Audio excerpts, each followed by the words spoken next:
Do you want to play chess? দাবা 64 খোপের খেলা, সাদা আর কালো। এই নিয়েই আমাদের জীবন, এই নিয়েই আমাদের পৃথিবী। দাবায় রাজা যখন চেকমেট হয়, পরাজয় হয় সেই খেলোয়াড়ের। তবে দাবার বোর্ডে সে আরো একটা বোর্ড খেলার সুযোগ পায়, কিন্তু জীবনের বোর্ডে একবার চেকমেট হলে কি আর খেলার কোনো সুযোগ পাওয়া যায়? বিভা ক্যাফেতে আজ শুনবেন অভিজ্ঞান রায়চৌধুরীর কলমে এক অলৌকিক গল্প, ভয়ের গল্প, চেকমেট। গল্প পাঠে অভিষেক।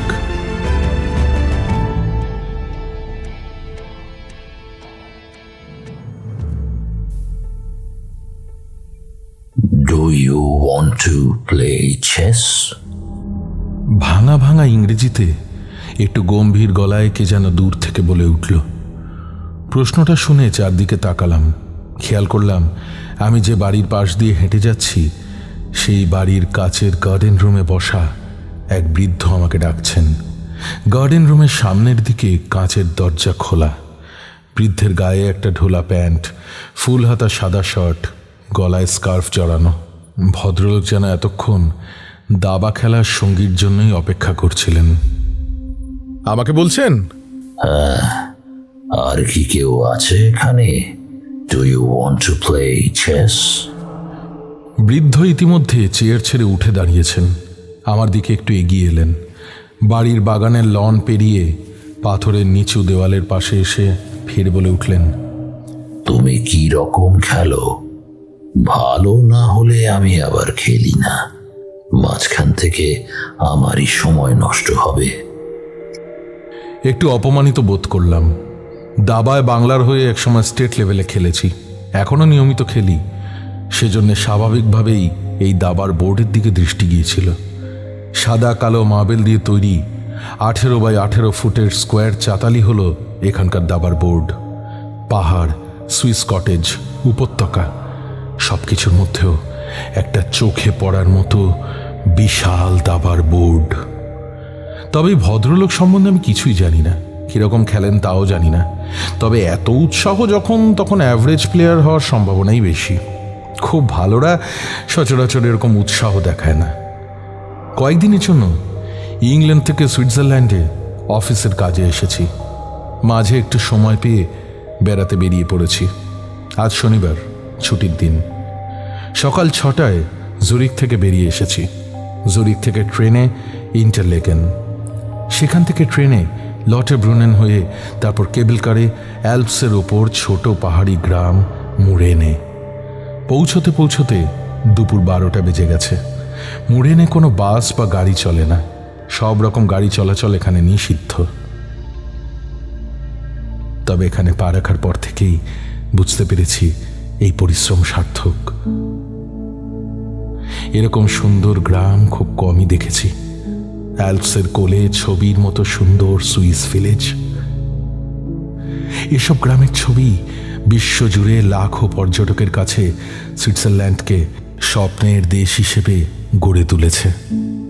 একই সঙ্গে এই গ্রাম সাধারণ ট্যুরিস্টের পরিচিত ম্যাপের বাইরে, সেজন্য মানুষের ভিড় নেই, সেলফিতে হারিয়ে যাওয়া ট্যুরিস্ট নেই। 1.5 ঘন্টা ঘোরাঘুরি ও অ্যালপসকে কাছ থেকে দেখার পরে পাহাড়ের খাদের ধারে একটা রেস্টুরেন্টে ইটালিয়ান পিৎজা দিয়ে বেশ ভালোই লাঞ্চ সারলাম। তারপর হাঁটতে হাঁটতে সেই গ্রাম পেরিয়ে আরও দূরে কোথাও এসে পড়েছি। এখানে পাহাড়ের কোলে ছড়িয়ে ছিটিয়ে 2-1টা বাড়ি। মনে হচ্ছে যেন ক্যালেন্ডারের ছবির ওপর দিয়ে হেঁটে চলেছি। সেই রকমই একটা বাড়ির পাশে আমি এখন দাঁড়িয়ে। এরকম বিশাল দাবার বোর্ড দেখে অবাক হয়ে দাঁড়িয়ে পড়েছিলাম। পাথরের বোর্ডের দুদিকে রাখা বড় বড় কাঠের গুটি, সেগুলো টেনে টেনে নিয়ে চাল দিতে হবে। বেশ ইন্টারেস্টিং ব্যাপার, কিন্তু সেটা দেখার জন্য উকিঝুঁকি দিতে গিয়ে বাড়ির ভেতর থেকে যে এরকম খেলার ডাক আসবে সেটা আগে ভাবিনি। আমার উত্তর না পেয়ে আবার প্রশ্ন এলো, কি বললে না যে কিরকম খেলো? This is not a game for idiots. মগজ লাগে। বৃদ্ধ তো বেশ উদ্ধত, নাকি আমি যাতে খেলি সেজন্য উস্কানোর চেষ্টা করছেন? একটু অতিরিক্ত বিনয় দেখিয়ে বললাম, না না, আমি কিছুটা জানি, ওই মাঝারি মানের প্লেয়ার বলতে পারেন।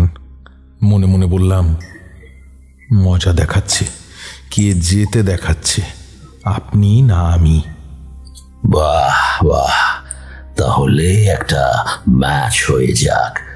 তবে খেলা শেষ না করে কিন্তু যাওয়া যাবে না, এ আমি আগেই বলে রাখলাম। হাত ঘড়ির দিকে তাকালাম, বিকেল 3টে বাজে। এই বছর 70-এর বুড়োকে হারাতে মিনিট 20 বেশি লাগবে বলে মনে হয় না। তাছাড়া এরকম অপূর্ব পরিবেশের মাঝে বসে খেলার লোভ সামলানো যায় না। কাঠের বিশাল সুইস কটেজের 3 দিক দিয়ে ফুলের বাগান। সে বাগানে যেন রঙের প্লাবন লেগেছে, লাল, হলুদ, কমলা, নীল, কত রঙের ফুল। সে বাগান যেখানে শেষ হয়েছে সেখানেই শুরু হয়েছে ঘাসে ছাওয়া সবুজ উপত্যকা।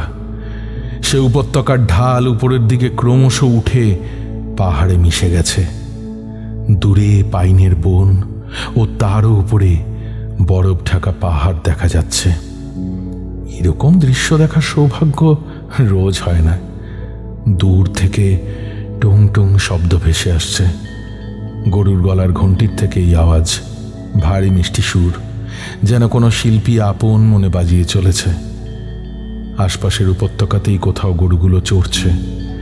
মাথার উপরে নির্মেঘ কালো আকাশ, নীল আকাশ, সবুজ ঘাসে ঢাকা উপত্যকার মাঝে কেউ যেন এই বাড়ির ছবি তুলির রঙে এঁকে রেখেছে।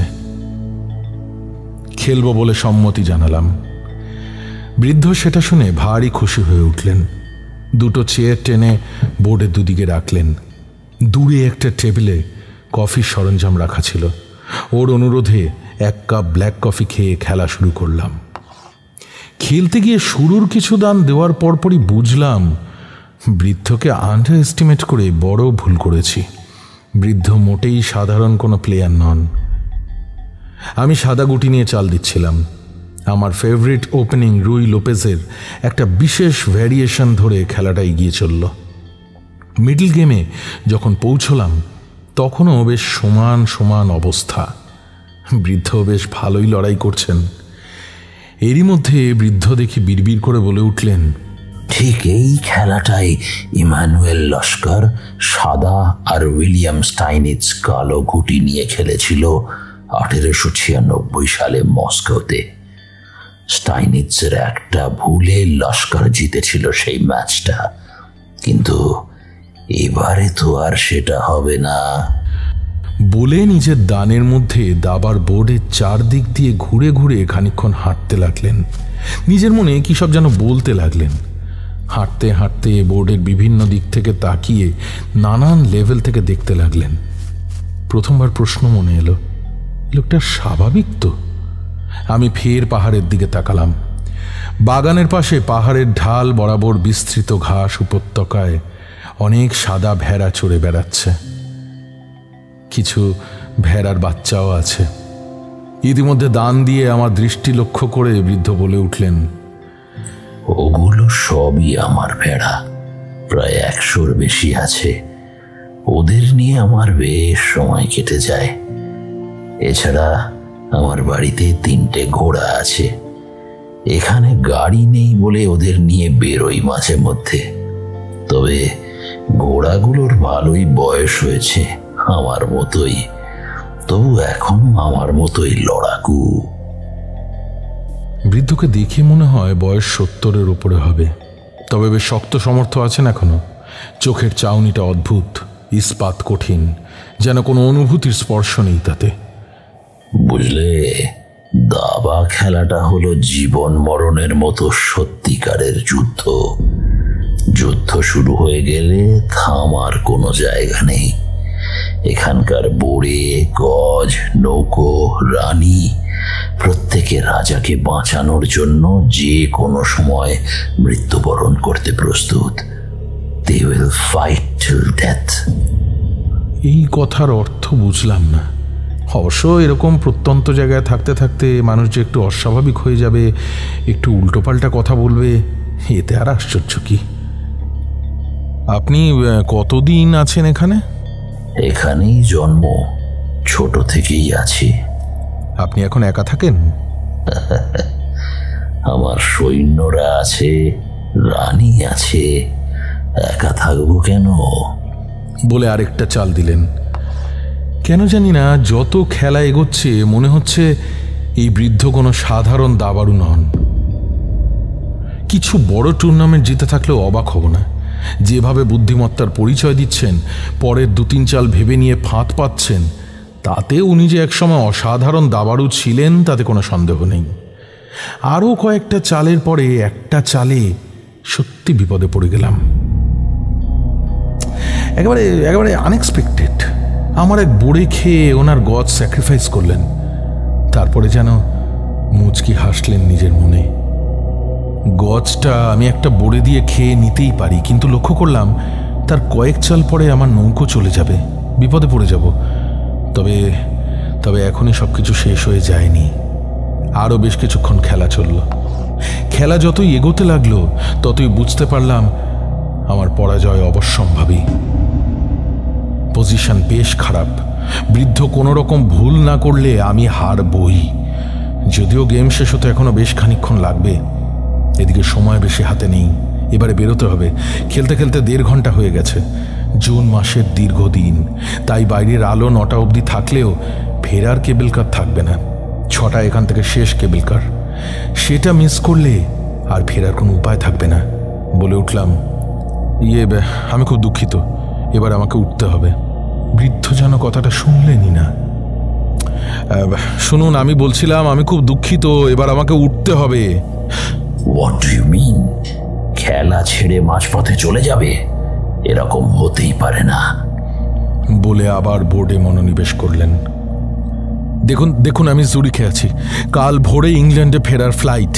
এখনই না বেরোলে শুধু কেবল কার নয়, জুরিখ যাওয়ার ট্রেনটাও মিস করব।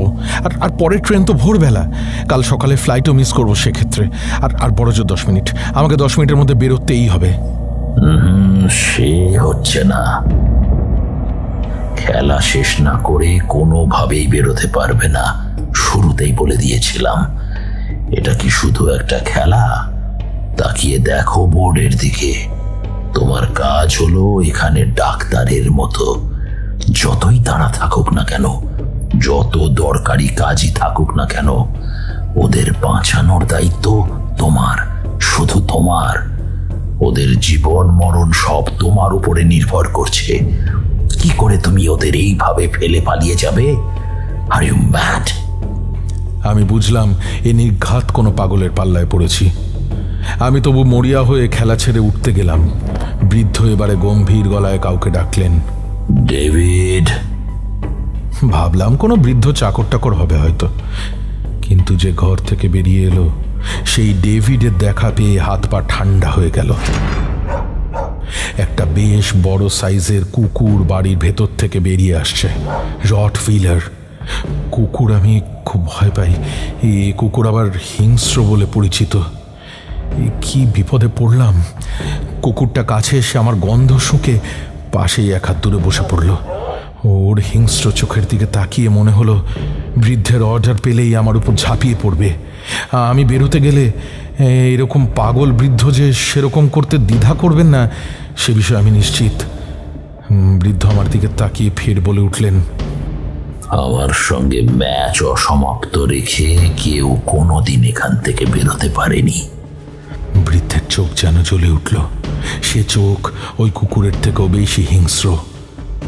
আরও 5টা দানের পর আমি বলে উঠলাম, আমি সারেন্ডার করছি, হেরে গেছি। এখনো অনেক খেলা বাকি আছে। এখনো আমি ভুল করলে হেরে যেতেও পারি। সহজ জয় আমি চাই না। একেবারে শেষ অবধি খেলতেই হবে, একেবারে রাজার মৃত্যু অবধি। বুঝলাম একে অন্য কোনোভাবে বোঝানো যাবে না, খেলতেই হবে। মাথা কাজ করছিল না। এই বিদেশ বিভূতিতে এসে কি বিপদে পড়া গেল। এ কোন পাগলের পাল্লায় পড়লাম। বাইরে আলো কমে এসেছে। আমাকে চুপ করে থাকতে দেখে বৃদ্ধ বলে উঠলেন, দেখো, হার জিত থাকতেই পারে, জীবনটাই তো হার জিতের, কিন্তু শেষ অবধি লড়তে হবে। এই যে একটা ঘুঁটি পড়ে যাচ্ছে, তার সঙ্গে সঙ্গে তোমার আমার সৈন্যরাও বিদায় নিচ্ছে। এটা শুধু খেলা নয়, আসলে জীবন মৃত্যু। আমাকে আমাকে এবারে প্লিজ যেতে দিন, ফ্লাইটটা মিস হয়ে যাবে প্লিজ। এ আবার বড় কথা কি? অন্য ফ্লাইটে যাবে। Focus on your game. এত হালকা ভাবে নিও না, অনেকের জীবন মৃত্যু এর সঙ্গে জড়িয়ে আছে।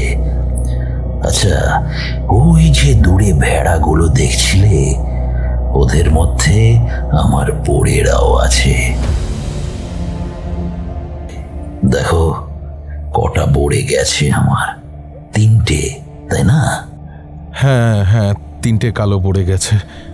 বৃদ্ধ হঠাৎ উপত্যকার দিকে তাকিয়ে বললেন, ভালো করে দেখো, দেখতে পাচ্ছ আমার 3টে ভেড়া মারা গেছে। কিছু বলতে গিয়ে থেমে গেলাম। গলা কেঁপে উঠল। কি হচ্ছে ওখানে? 3টে বড় সাদা ভেড়া যেন মাঠের মধ্যে মরে পড়ে আছে। আমি উত্তেজিত হয়ে ওদিকে এগিয়ে গিয়ে বলে উঠলাম, আচ্ছা, ওই ভেড়াগুলো আগে তো চলছিল ফিরছিল, এখন সত্যি মারা গেছে? সে কি, তুমি তো মারলে, এরই মধ্যে ভুলে গেলে? একটা একটা করে গুটি বাইরে যাবে আর ওরা মারা যাবে। সেই জন্যই তো এত সাবধানে খেলতে হয়।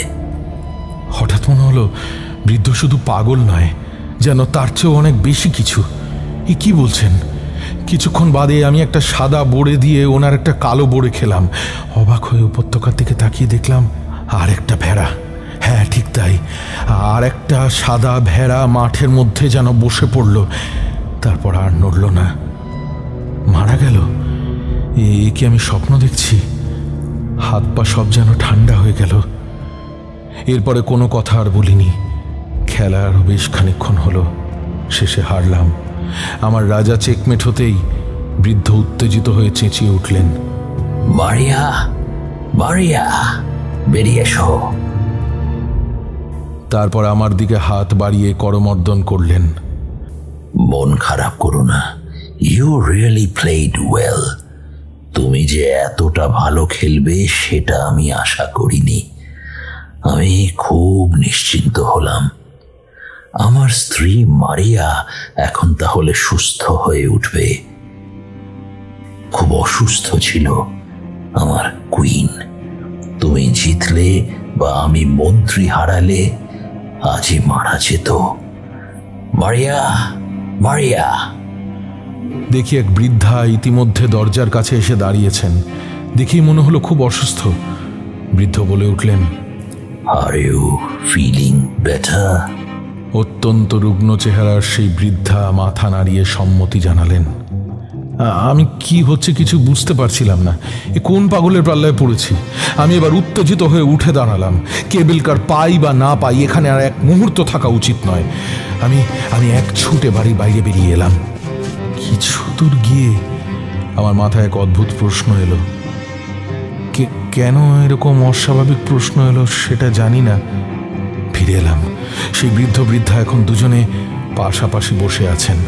আমি জোরে চেঁচিয়ে বলে উঠলাম, আচ্ছা আচ্ছা, আমার সৈন্য তাহলে কারা? আমারও কি ওরকম সৈন্য আছে? অবশ্যই।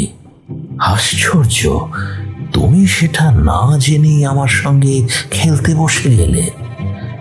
আমি তোমাদের এপিক মহাভারত পড়েছি। সেখানে যেমন যুধিষ্ঠির না বুঝে শুনে পাশাতে চাল দিচ্ছিল, সেরকম দেখছি তুমিও না বুঝে একের পর এক চাল দিয়ে দিয়েছ। মানে আমার আমার বোড়ে কারা? ওখানে ওই ভেড়াদের মধ্যে আছে? হ্যাঁ, নো নো নো, দে আর অল মাইন। আমার তোমার তোমার ভেড়া, তোমার রানী, তোমার নৌকো কোথায় তা আমি কি করে জানবো? সেটা সেটা তোমার জানা উচিত। আমার মনে হলো ছুটে গিয়ে বৃদ্ধের টুটি চিপে ধরি, কিন্তু কিন্তু বৃদ্ধ দেখি ফের বলে উঠলেন, ওই যে আমার দুটো ঘোড়া মারা গেল আজকে খেলতে খেলতে, তা নিয়ে আমি কিছু বলেছি? It's all part of a game. তুমি দেখে এসো, আমার 3টে ঘোড়ার মধ্যে 2টো ঘোড়া, দুটো এত দিনের প্রিয় ঘোড়া, সুগার এবং ডাস্টি, দুটোই এখন মৃত। আমি কি কেঁদেছি সেই জন্য? কে বলতে পারে তোমার জন্য আজ কে কে প্রাণ দিল? আমি আর এক মুহূর্ত দাঁড়ালাম না। থাকলে বৃদ্ধকে আমি খুন করে ফেলবো। এসব আমি কি ভাবছি? অবসন্ন হাতে আমার ফোনের দিকে তাকালাম। ফোনে চার্জ নেই। কখন যে সুইচ অফ হয়ে গেছে খেয়াল করিনি। রাস্তা দিয়ে ছুটতে শুরু করলাম। যদি এখান থেকে এখনো ফেরার কেবল কার পাওয়া যায়। বাড়ির সবাই সব কিছু ঠিক আছে তো? টের পেলাম বুকের মধ্যে যন্ত্রণা হচ্ছে, দৃষ্টি যেন অস্পষ্ট হয়ে আসছে। তবু কোনো রকমে ওই কেবল কারের দিকে ছুটতে শুরু করলাম। আমি কি বৃদ্ধের কথা বিশ্বাস করতে শুরু করেছি? এরকম একটা অবিশ্বাস্য কথা। মোড় এনে সরু রাস্তা দিয়ে ছুটতে লাগলাম। খানিক বাদে একটা ছোট স্টেশনারি দোকান পড়ল চোখে। তার মধ্যে টিভি চলছে। কি জানি কি ভেবে দোকানে ঢুকে টিভির দিকে তাকাতেই খবরটা চোখে পড়ল। Breaking news! Major bomb blast in Oxford Circus area of London. 21 casualties as per reports. Several others injured. Circus area of London, বিস্ফোরণ, 21 জন মৃত, অজস্র আহত। আচ্ছা আমার স্ত্রী, 2 ছেলে, ওদের আজ ওখানে যাওয়ার কথা ছিল না? বসে পড়লাম দোকানের মেঝের উপর। মনে হলো চোখের সামনে হঠাৎ যেন ঘন অন্ধকার নেমে এলো, এক চিকমেট হওয়া রাজার মতো। বোর্ডে আমার রানী আর 2টো নৌকো হারানোর সঙ্গে সঙ্গে ওরা কি আর নেই? সত্যি নেই।